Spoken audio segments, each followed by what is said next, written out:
So, David, thank you so much for making the time. I want to start with some recent developments as it relates to ECOWAS. The regional blocs leaders have said they have troops on standby deployment as it relates to the issue in Niger. What does that mean, and what can it look like in the coming weeks? Well, ECOWAS made a decision, during its most recent extraordinary session. There were three things which were quite critical. First of all, it ordered for the activation of the ECOWAS standby force, and then it talked about deployment of the ECOWAS forces to restore constitutional order. But then clearly in that same statement, ECOWAS said that it would prioritize dialogue. Now, what that effectively means is that ECOWAS prefers to dialogue, but at the same time they are ready to restore constitutional order. And what does that actually mean in sense that ECOWAS wants to reinstate President Bazoum and have the constitution restored in Niger. Now that means it's a clear declaration of war, which of course has complications and challenges. But the ECOWAS commission that is in charge of that comprises the chief of defense staff. They were supposed to have a meeting in Accra, in Ghana, to discuss the logistical, in terms of how many forces are required, who is going to contribute what amount of forces. But that meeting did not take place. It was postponed indefinitely. So it therefore means the military plan or the war plan that ECOWAS is supposed to initiate through the chief of defense staff has not happened.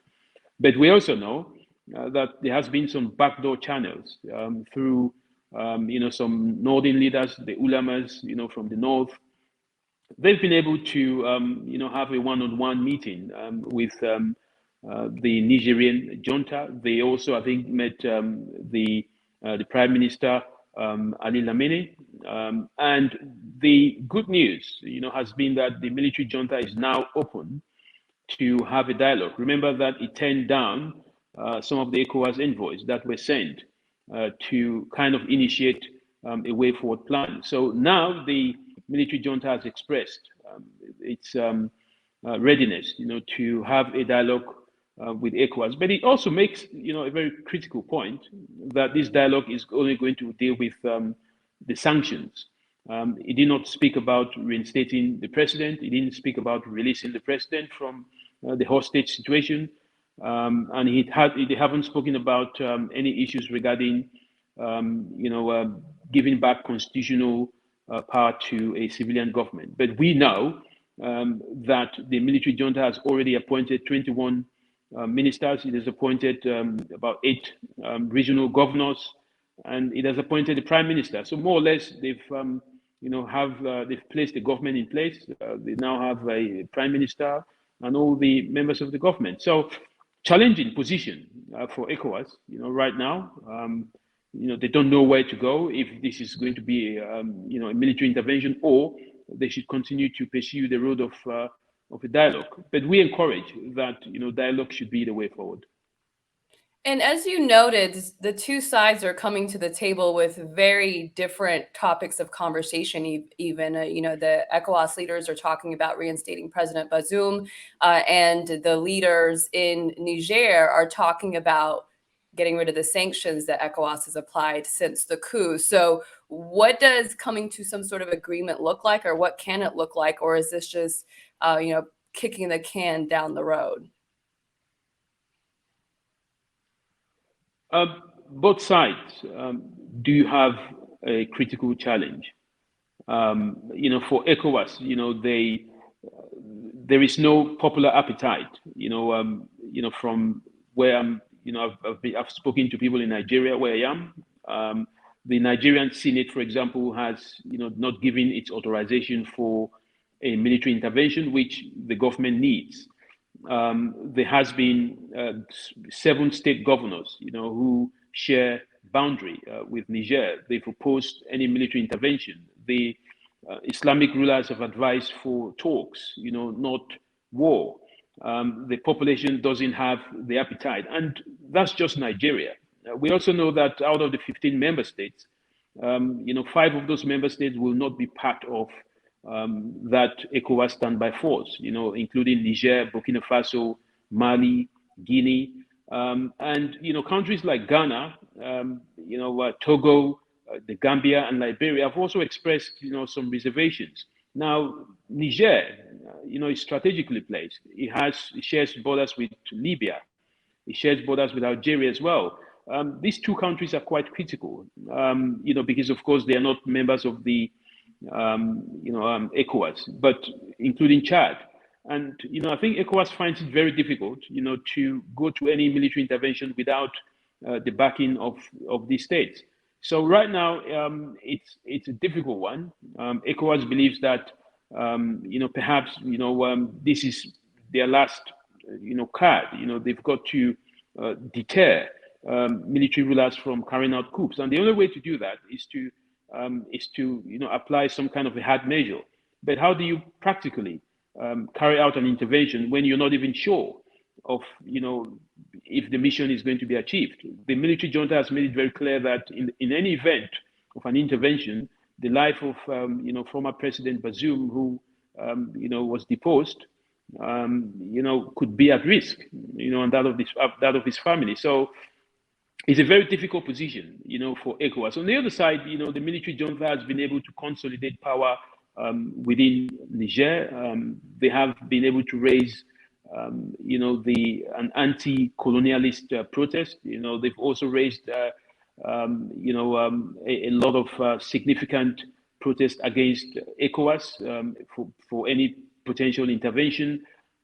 So they have consolidated power, in terms of buying the hearts and minds of Nigerians. But also they've made sure that they are moving on. They've appointed a transitional government. I think what we'll see possibly in the next coming days or so would be a timetable that the junta would bring up and say we're having elections in 6 months or a year, and that effectively kills any plans that ECOWAS would have, for a military intervention. And ECOWAS has militarily intervened before in countries like Liberia and several of these countries in the Sahel that are actually behind Niger at the moment. What is the difference between the capacity that ECOWAS had back then, say in the 90s and the early 2000s, and what capacity the group has now, and what kind of support that it does or doesn't enjoy for something like a military intervention? In terms of capacity, I think ECOWAS members do have the capacity, despite the segmentation, the division between some members saying they will not participate and others. For example, Nigeria has the capacity to deploy forces to Niger. Ivory Coast, Cote d'Ivoire has said the same. Senegal is also ready to deploy forces. Benin Republic. So ECOWAS does have the military capacity, or what you call the military might. Now, look at the previous interventions, in Liberia, which you mentioned, in Sierra Leone. They also carried out intervention in Cote d'Ivoire. They carried out, the latest intervention was in 2017 in the Gambia, which was to remove, the former president, Yahya Jammeh, for refusing to concede. Now, these were quite happening under different circumstances. It's not the same. For one, in the case of countries like Liberia and Sierra Leone, there was some huge popular support. They wanted ECOWAS to come in. The population, was very happy to have ECOMOG, which was called at the time, to play a role. They also had the backing of some, military and security agencies, that acted as the front supporting, forces. In the case of the Gambia, the population and part of the population was quite pleased to have ECOWAS.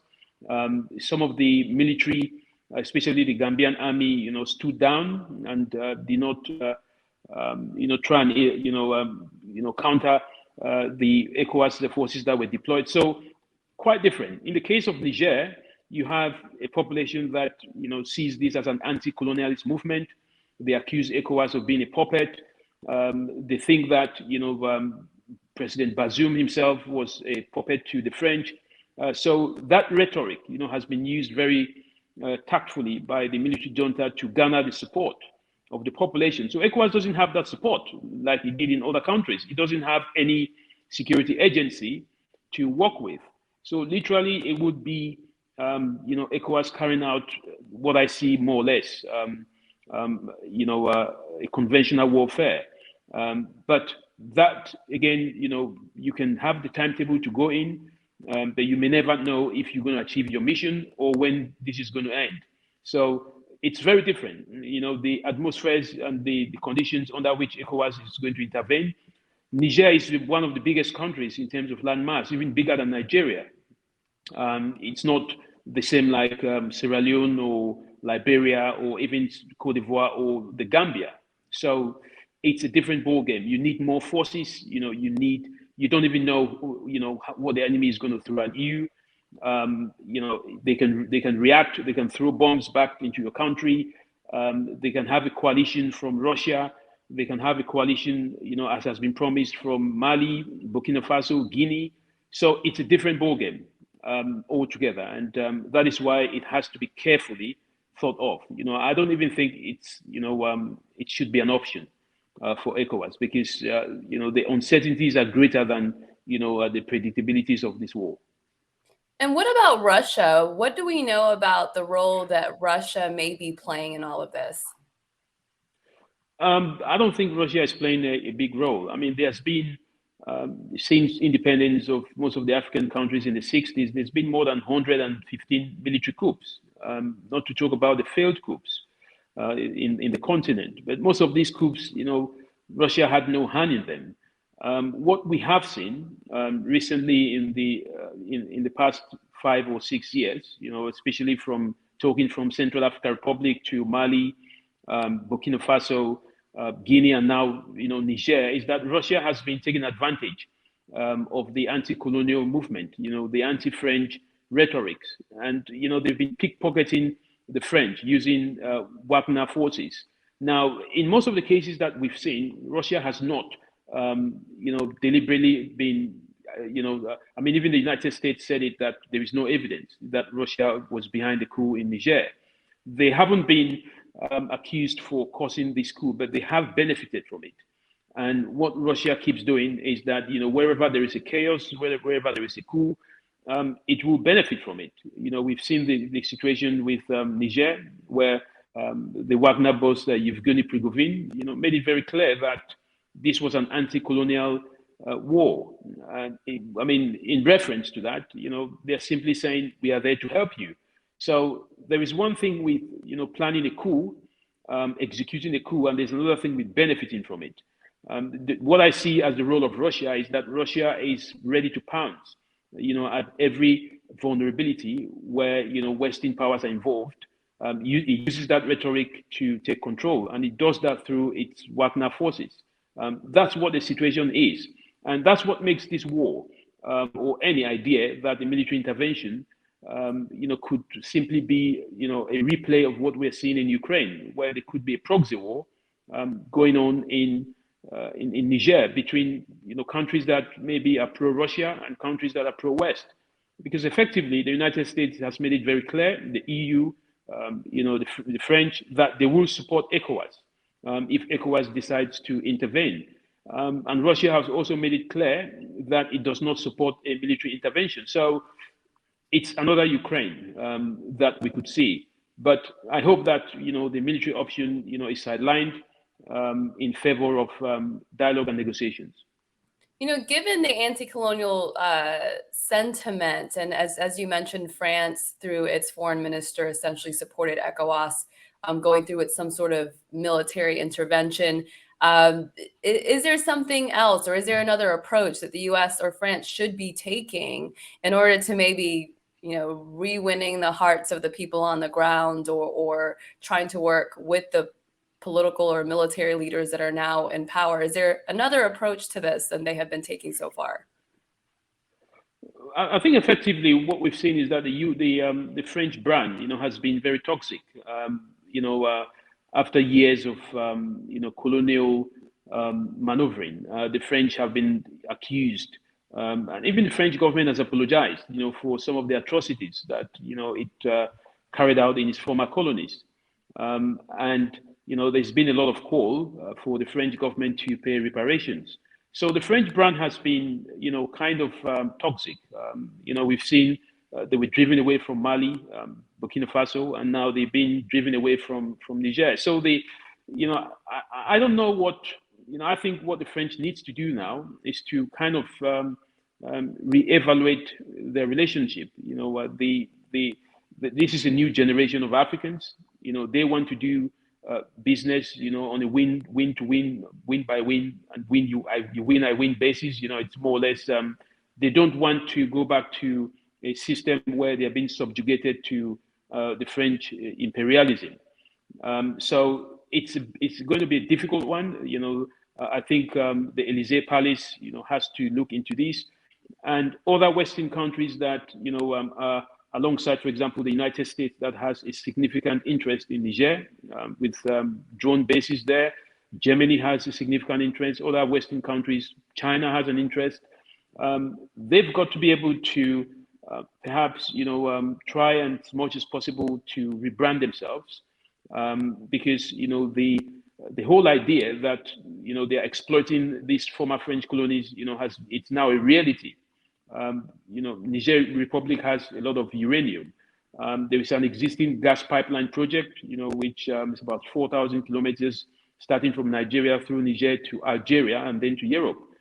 This was meant to, or it is meant, to kind of counter what Europe has said is the weaponization of gas by Russia. So the France, needs to reevaluate its position. It has a toxic brand. Nobody wants to. I mean, the population don't want to listen to France. So this is the time for them to, rebrand themselves. If not, I believe that this is the last we will see, of France in the Sahel, and any other country that is associated with France, will also catch that virus. David Otto, thank you so much for your insight. Really appreciate your time. Thank you.